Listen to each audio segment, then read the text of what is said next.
some bad news. Talk about Buzzkill Central. About 2-3 weeks ago, my buddy Andrew sends me a text, and I said, okay.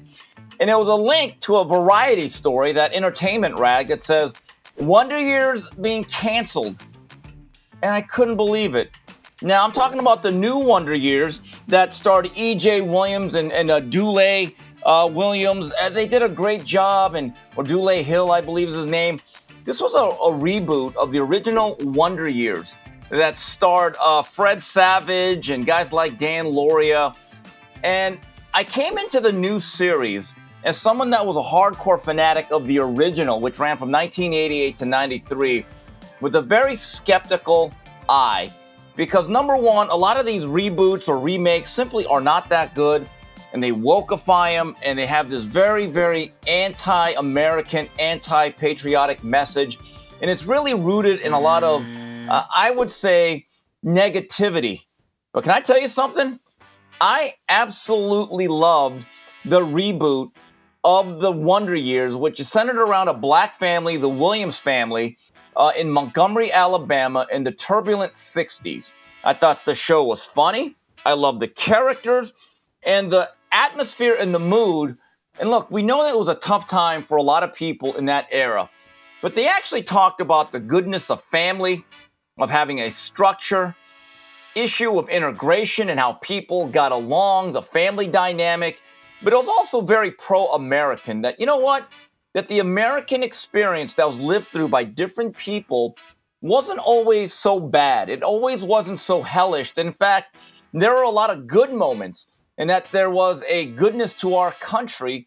And I really liked the father, Bill Williams. I thought he was the smoothest cat. He was a musician that was also a professor at the local university. They had the sister that was a little bit militant. The mother was perfectly cast. I believe that they nailed it, and it's a real shame that ABC only gave it 2 seasons. Now, with that being said, I want to look back at the original series, The Wonder Years. January 31st, 1988 is a day that I'll always remember. Number one, because of the date, it's my birthday. But that particular day was when Doug Williams put on the greatest quarter of football I've ever seen, as he became the first black quarterback to win the Super Bowl. The Redskins blew out the Broncos. And I'll never forget, they signed off, and ABC's, all right, we're going to premiere this new show called The Wonder Years.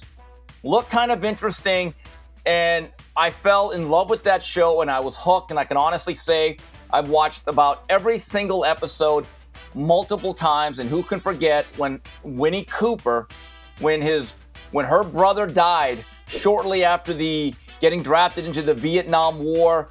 Classic scene where they're kissing each other when Man Loves a Woman comes on, and I said, wow, what a show. But over time, and as I've grown older, I've really come to appreciate the character played by Dan Lauria, and he played the father. And I thought he really captured the everyman spirit.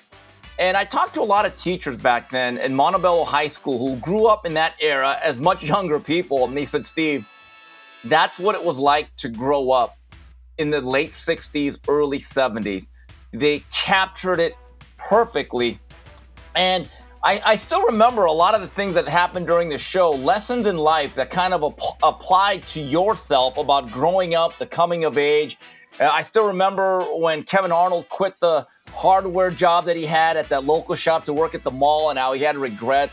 There was also the on-again, off-again relationship with Winnie Cooper. And I'll be honest, as I look back at the episodes now, I kind of say to myself, Kevin, Madeline is okay.